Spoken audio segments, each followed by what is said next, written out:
Ion Ionescu, Bucovu. Eu râd și plâng în limba română.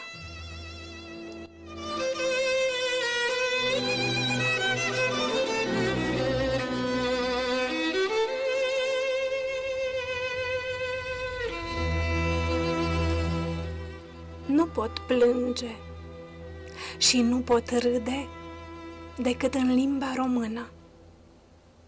Nu pot trăi și nu pot muri decât în limba română. Doina și fluierul jeluiesc tot în limba română. Privighetoarea cântă în limba română.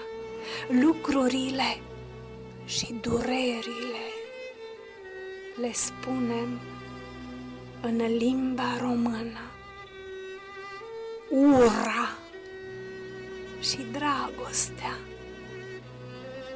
se exprimă tot românește.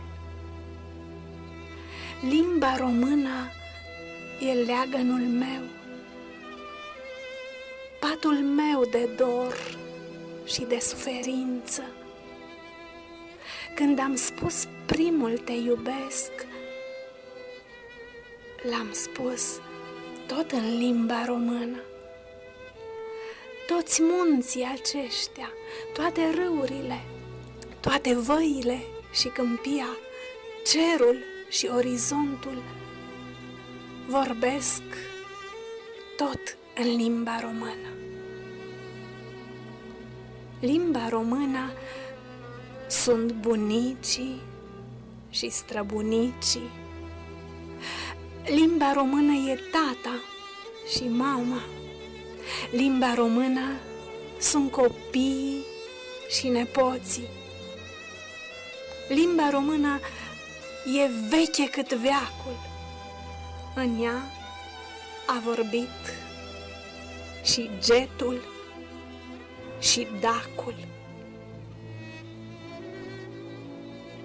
Cetate de suflet e limba română. Pe aceste meleaguri doar ea e stăpână.